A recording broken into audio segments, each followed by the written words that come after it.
Big boss ಮನೆಯಲ್ಲಿ ನಿಂದನೆ ಆರೋಪ ಸಂಬಂಧಿತವಾಗಿ ದೂರೊಂದು ದಾಖಲಾಗಿದೆ. ಸ್ಪರ್ಧಿ ಅಶ್ವಿನಿ ಗೌಡ ವಿರುದ್ಧ ವಕೀಲರೊಬ್ಬರು ದೂರನ್ನ ಸಲ್ಲಿಸಿದ್ದಾರೆ.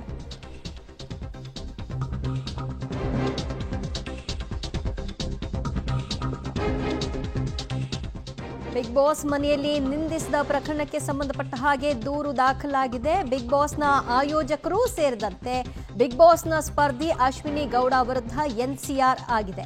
ಬಿಡದಿ ಪೊಲೀಸ್ ಠಾಣೆಯಲ್ಲಿ ಎನ್ಸಿಆರ್ ಅನ್ನು ದಾಖಲು ಮಾಡಿಕೊಳ್ಳಲಾಗಿದೆ. ಸಹ ಸ್ಪರ್ಧಿ ರಕ್ಷಿತಾ ವಿರುದ್ಧ ಅಶ್ವಿನಿ ಗೌಡ ನಿಂದನೆ ಮಾಡಿದಂತಹ ಆರೋಪಕ್ಕೆ ಸಂಬಂಧಪಟ್ಟ ಹಾಗೆ ವಿಡಿಯೋ ಸಮೇತವಾಗಿ ಈ ದೂರನ್ನ ದಾಖಲು ಮಾಡಿದ್ದಾರೆ ವಕೀಲರು. ಬಿಡದಿ ಠಾಣೆಗೆ ಹೋಗಿ ವಕೀಲರಿಂದ ಈ ದೂರು ದಾಖಲಾಗಿದೆ. ಬೀಗ ಜಡ್ದು ಪ್ರಕರಣ ಇನ್ನೂ ಕೂಡ ಮಾಸಿಲ್ಲ. ಇದರ ಬೆನ್ನಲ್ಲೇ ಮತ್ತೊಂದು ಪ್ರಕರಣ ಈಗ ಸೇರ್ಪಡೆಯಾಗಿದೆ. ಅದರಲ್ಲೂ ಕೂಡ ಅಶ್ವಿನಿ ಗೌಡ ಆಡಿದಂತಹ ಮಾತಿಗೆ ಆಯೋಜಕರ ವಿರುದ್ಧವೂ ಕೂಡ ಕೇಸ್ ದಾಖಲಾಗಿದೆ. ಇದೇ ವಿಷಯವಾಗಿ ಸುದೀಪ್ ಅವರು ಕಳೆದ ವಾರ ಅಶ್ವಿನಿ ಗೌಡ ಮತ್ತು ಜಾನ್ವಿಯನ್ನ ಇಬ್ಬರನ್ನು ಕೂಡ ಕ್ಲಾಸ್ ತೆಗೆದುಕೊಂಡಿದ್ರು. ಅದಾದ ನಂತರದಲ್ಲಿ ಅಶ್ವಿನಿ ಗೌಡ ರಕ್ಷಿತಾ ಬಳಿ ಹೋಗಿ ಸಾರಿ ಕೂಡ ಕೇಳಿದ್ರು. ಇಷ್ಟೆಲ್ಲ ಆದ ನಂತರ ಮತ್ತೊಂದು ದೂರು ದಾಖಲಾಗಿದೆ. ಜಾಲಿವುಡ್ ಸ್ಟುಡಿಯೋದಲ್ಲಿ ನಡೀತಾ ಇರೋ ಬಿಗ್ ಬಾಸ್ ಸೀಸನ್ 12 ಕಾರ್ಯಕ್ರಮದಲ್ಲಿ ಸಿನಿಮಾ ನಟಿ ಹಾಗೂ ಕಿರುತೆರೆ ನಟಿಯಾದ ಅಶ್ವಿನಿ ಗೌಡರವರು ಒಂದು ಮೈನರ್ ಹುಡುಗಿ ಕಂಟೆಸ್ಟೆಂಟ್ ಆದ ರಕ್ಷಿತಾ ಅವರ ಮೇಲೆ ಅವಹೇಳನಕಾರಿ ಪದಗಳನ್ನು ಬಯಸಿದ್ದಾರೆ. ಶಿ ಈಸ್ ಎಸ್, ಆ ಕ್ಯಾಟಗರಿ ನಾನಲ್ಲ ಅಂತ ಹೇಳಿದ್ದಾರೆ. ಈ ಸ್ಟೇಟ್ಮೆಂಟ್ ಬಂದು ಅಫೆನ್ಸ್ ಆಗುತ್ತೆ. ಶಿ ಈಸ್ ಎಸ್ ಅಂದ್ರೆ ಏನರ್ಥ? SC ST ಅಂತ ಅರ್ಥನಾ, ಇಲ್ಲ ಸ್ಲಮ್ ಅಂತ ಅರ್ಥನಾ?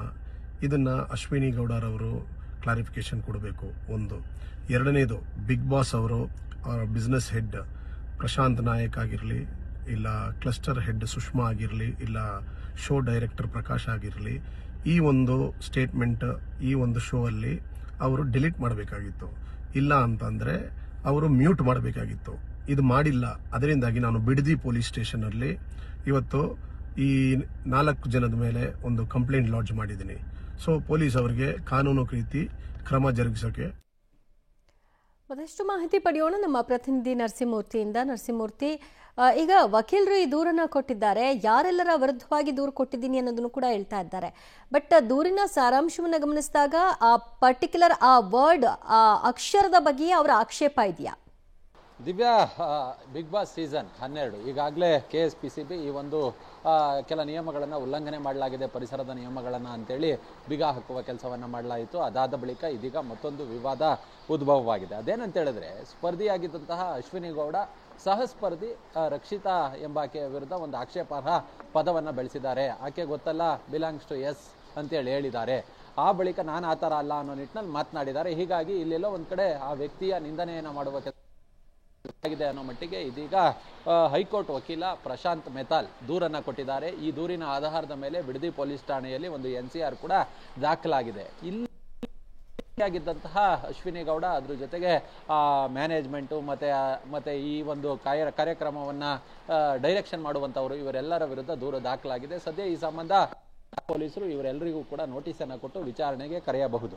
ಈ ಹಿಂದೆ ಕೂಡ ಇದೇ ರೀತಿಯಾಗಿ ಬಿಗ್ ಬಾಸ್ ಸ್ಪರ್ಧಿಯಾಗಿದ್ದಂಥವರ ಮೇಲೆ ದೂರುಗಳು ಬಂದಂತಹ ಸಂದರ್ಭದಲ್ಲಿ ಅವರನ್ನ ಹೊರಗೆ ಕರೆದು ವಿಚಾರಣೆ ನಡೆಸಿದಂತಹ ಉದಾಹರಣೆಗಳಿದ್ದಾವೆ. ಕಳೆದ ವರ್ಷ ಬಿಗ್ ಬಾಸ್ ಸ್ಪರ್ಧಿಯಾಗಿದ್ದಂತಹ ಚೈತ್ರ ಕುಂದಾಪುರ ಮೇಲೆ ವಂಚನೆ ಕೇಸ್ ಸಂಬಂಧ ಕೋರ್ಟ್ಗೆ ಹಾಜರಾಗಬೇಕಿತ್ತು. ಹೀಗಾಗಿ ಬಿಗ್ ಬಾಸ್ ಮನೆಯಿಂದ ಕಳಿಸ್ಕೊಡ್ಲಾಗಿತ್ತು. ಇಲ್ಲೂ ಅಷ್ಟೇ ಆ ರೀತಿಯಾಗಿ ಇದೊಂದು ಆ ವಿಡಿಯೋವನ್ನು ತರಿಸ್ಕೊಂಡು ಮೂಲ ವಿಡಿಯೋವನ್ನು ಪರಿಶೀಲನೆಗೆ ಒಳಪಡಿಸಿದಂತಹ ಸಂದರ್ಭದಲ್ಲಿ ಇದರಲ್ಲಿ ನಿಜಾಂಶ ಅಂತೇಳಿ ಕಂಡುಬಂದಂತಹ ಪಕ್ಷದಲ್ಲಿ ಇಲ್ಲಿ ಅಶ್ವಿನಿ ಗೌಡ ಸೇರಿದಂತೆ ಯಾರ್ಯಾರು ಇಲ್ಲಿ ಆರೋಪಿತ ಸ್ಥಾನದಲ್ಲಿದ್ದಾರೋ ಅಂಥವ್ರಿಗೆ ನೋಟಿಸ್ ಅನ್ನು ಕೊಟ್ಟು ಈ ಸಂಬಂಧ ಬಿಡದಿ ಪೊಲೀಸರು ವಿಚಾರಣೆಯನ್ನು ನಡೆಸಬಹುದು. ವಿಚಾರಣೆ ನಡೆಸೋದಕ್ಕೆ ಇದೀಗ ಮೂಲ ವಿಡಿಯೋವನ್ನ ಪರಿಶೀಲನೆ ನಡೆಸೋದಕ್ಕೂ ಕೂಡ ತಯಾರಿಯನ್ನ ಮಾಡಿಕೊಂಡಿದ್ದಾರೆ.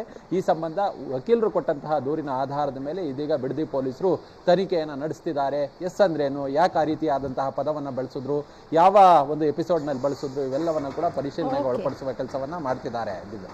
ಥ್ಯಾಂಕ್ ಯು ನರಸಿಂಹಮೂರ್ತಿ, ನಿಮ್ಮೆಲ್ಲ ಮಾಹಿತಿಗೆ. ಸದ್ಯ ದೂರು ದಾಖಲಾಗಿರೋ ಹಿನ್ನೆಲೆಯಲ್ಲಿ ಅಶ್ವಿನಿ ಗೌಡ ಅವರ ವಿಚಾರಣೆ ಅನಿವಾರ್ಯತೆ ಇರುತ್ತೆ. ಅದನ್ನ ಬಿಗ್ ಬಾಸ್ನ ಮನೆಯಿಂದ ಹೊರಗೆ ಕರೆಸ್ಕೊಂಡು ವಿಚಾರಣೆ ಮಾಡ್ತಾರಾ, ಅಥವಾ ಅಲ್ಲಿಯೇ ಹೋಗಿ ಹೇಳಿಕೆಯನ್ನ ದಾಖಲು ಮಾಡಿಕೊಳ್ಳುವ ಪ್ರಕ್ರಿಯೆಗಳಾಗತ್ತಾ, ಏನಾಗುತ್ತೆ ಅನ್ನೋದು ಸದ್ಯ ನೋಡಬೇಕು.